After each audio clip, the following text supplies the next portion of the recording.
दोस्तों, वीडियो शुरू करने से पहले मैं आपको द चाणक्य डायरीज के बारे में बताना चाहता हूं। India's premier magazine on geopolitics, national security, defence and foreign affairs. ये जो मैगजीन है ये उन लोगों के लिए बहुत जरूरी है जो कॉम्पिटिटिव एग्जाम्स की तैयारी कर रहे हैं। वो लोग जो IAS की तैयारी कर रहे हैं, सिविल सर्विसेज की तैयारी कर रहे हैं, या फिर स्टेट सर्विस कमीशन के कॉम्पिटिटिव एग्जाम्स की, कोई भी UPSC के एग्जाम की तैयारी कर रहे हैं, आपके लिए मैगजीन बहुत बहुत बहुत जरूरी है। इसके अलावा या फिर दोस्तों आप मेरी तरह एक सिंसियर स्टूडेंट हैं जियोपॉलिटिक्स के, तब ये मैगजीन आपके लिए बहुत जरूरी है। आप डिस्क्रिप्शन बॉक्स में जाइए, वहां पे लिंक को क्लिक कीजिए and order your copy today. चलते हैं वीडियो की ओर। दोस्तों, आज 5 फरवरी है और 7 दिन के बाद यानी कि 12 फरवरी को बांग्लादेश में होने वाले हैं चुनाव। इस चुनाव के पीछे बहुत मारकाट हुई है कि नहीं होने चाहिए, कब होने चाहिए, क्यों होने चाहिए। यह बात आपको भी पता है दोस्तों कि 5 अगस्त 2024 को शेख हसीना को निकाल दिया था और उसके बाद पता नहीं कैसे, किसने करा, क्या करा।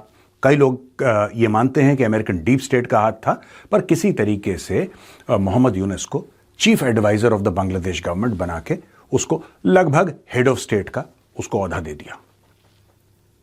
अब ये भाई तो कुर्सी से नीचे उतरने का नाम नहीं ले रहे। ये कहते हैं नहीं साहब, और ज्यादा आगे बढ़ाओ, अपने कार्यकाल को और ज्यादा आगे बढ़ाओ। ये मोहम्मद यूनुस का टोटल मामला था। अब हुआ ये दोस्तों कि बड़ी सारी उम्मीदें दे दी इस आदमी ने, जो छात्र थे जिन्होंने तख्ता पलट करा था। और ये पूरी स्टोरी क्यों सुना रहा हूं मैं आपको कि ब्रेकिंग न्यूज ये है कि तारिक रहमान, मैं वापस आऊंगा छात्रों पे, तारिक रहमान जो है BNP पार्टी जो है, खालिदा जिया के बेटे, बेगम खालिदा जिया के बेटे तारिक रहमान, ये कहते हैं कि बांग्लादेश की फॉरेन पॉलिसी जो है that will be based on economics. यानी कि what he is saying is that it will be based on merit. जहां पे बांग्लादेश को फायदा होगा। देखिए, 2 किस्म की फॉरेन पॉलिसी हैं।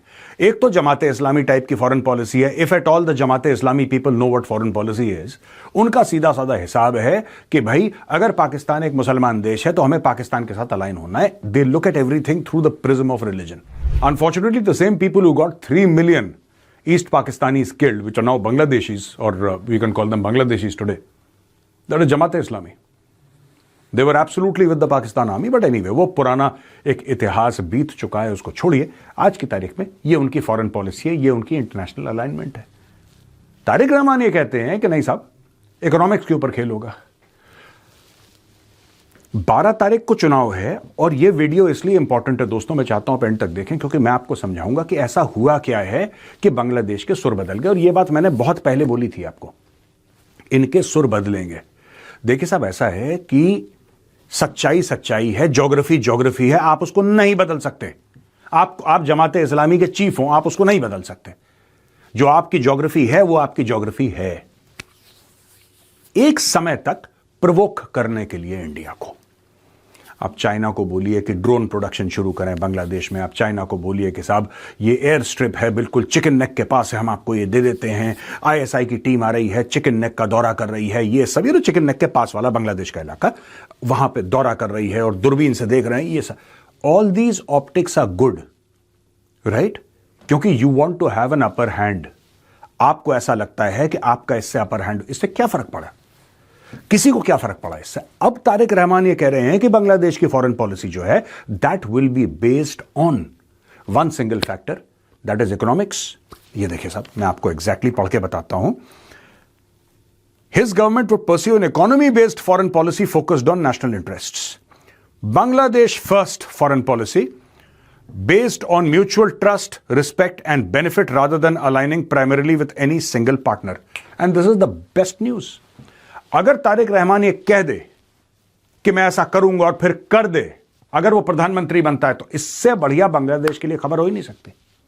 उसका कारण है दोस्तों, इनकी अननेचुरल अलाइनमेंट भारत के साथ है।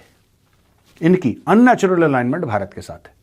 और ऐसा क्यों है? देखिए, आज की तारीख में रॉ मटेरियल जो जाता है टेक्सटाइल का, वो कहां से जाता है?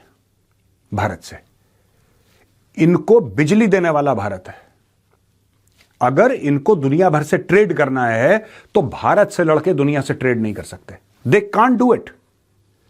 वहां पे कपड़े की मिल जो है बांग्लादेश में वो बंद हो रही हैं और काफी हद तक बंद हो चुकी हैं। There is no raw material, there is no power.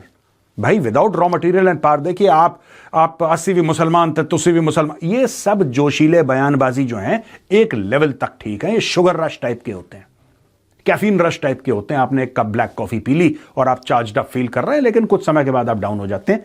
यही हैसियत होती है जज्बात की। आज की तारीख में तारिक रहमान ये कहते हैं कि नहीं साहब, हमें बांग्लादेश फर्स्ट की फॉरेन पॉलिसी। अब ये नक्शा देखिए साहब बांग्लादेश का, पहले स्क्रीन पे ये नक्शा देखिए बांग्लादेश का।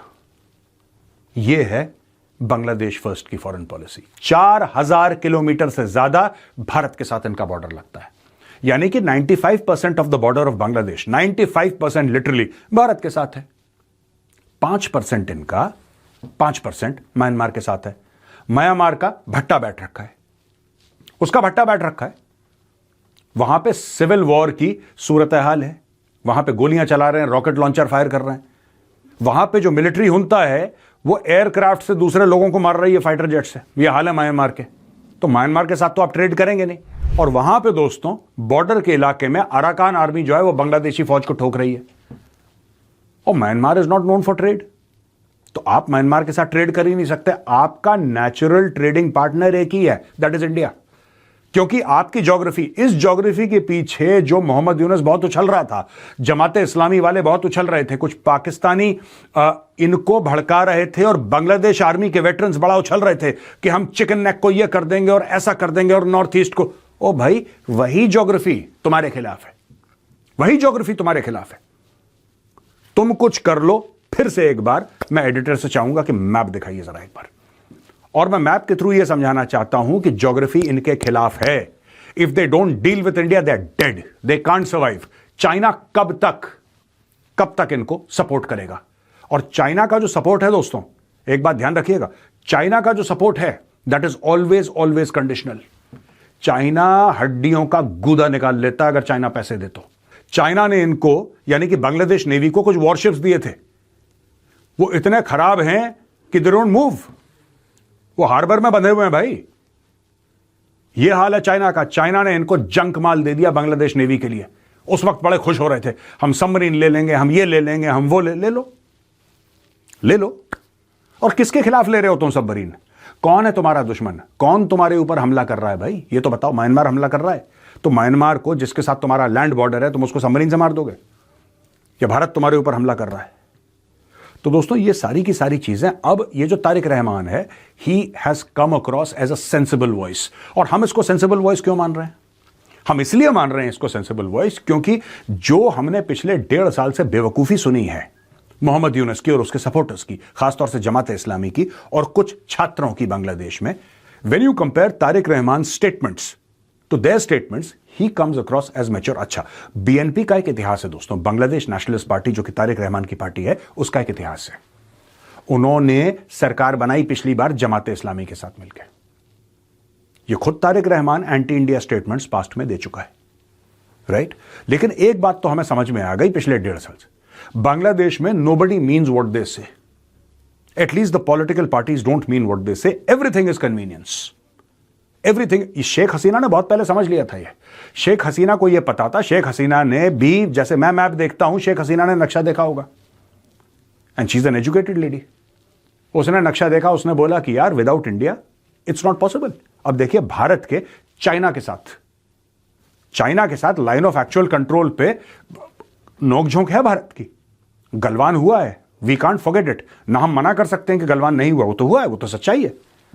लेकिन फिर भी चाइना के साथ भारत की 125 अरब डॉलर की ट्रेड है। हम में से कोई डिनाई कर सकता है कि भारत और चीन के बीच में बहुत तगड़ी ट्रेड है, and China is amongst the top trading partners of India? Nobody can deny it. लेकिन चल रहा है ना काम। उसी तरीके से आपकी जो भी खींचातानी है भारत के साथ, आपको भारत के साथ ट्रेड करनी होगी, जैसे भारत ट्रेड करता है चाइना के साथ। पाकिस्तान के साथ इसलिए नहीं करता क्योंकि वो कुछ बनाते नहीं है, ना उनके पास पैसे कुछ खरीदने के लिए, और वो आतंकवाद को प्रोत्साहन क्या देते हैं, आतंकवाद उनकी गोद में पलता है। India trades with Afghanistan, India has limited trade with Iran. India अपने छोड़ के पाकिस्तान सारे नेबर्स के साथ ट्रेड करता है, सारे नेबर्स के साथ, मैक्सिमम विद चाइना। तो ये कहीं ना कहीं बांग्लादेश को एक बात समझ, देखिए सुनिए, आपको बिजली चाहिए, आपको रॉ मटेरियल चाहिए, आपको ट्रेडिंग पोर्ट्स चाहिए, आपको भारत की जो जमीन है उसको क्रॉस करना है, और फिर मुंबई से आपको सामान आगे भेजना है। आपको भारत चाहिए। तो मैं वेलकम करता हूं तारिक रहमान का जो स्टेटमेंट है, जो तारिक रहमान ने बोला है कि our foreign policy will be based on Bangladesh first, and it must be. India's foreign policy must be based on India first. Bangladesh's foreign policy must be based on Bangladesh first. The problem is, you can't have Bangladesh's foreign policy, right, based on Pakistan first. यह भारत कभी चलने नहीं देगा। फिर बाद में ढाका में लोग रोएं कि इंडिया इंटरफियर करता है, ये करता है, वो करता है, so be it. So be it. Bangladesh first, we respect you. It must be Bangladesh first.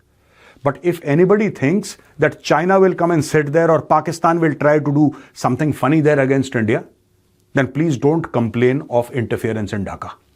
We don't want to interfere. We have no interest in interfering in your internal affairs. But if we feel that there is danger coming out of Bangladesh, then we will address that danger.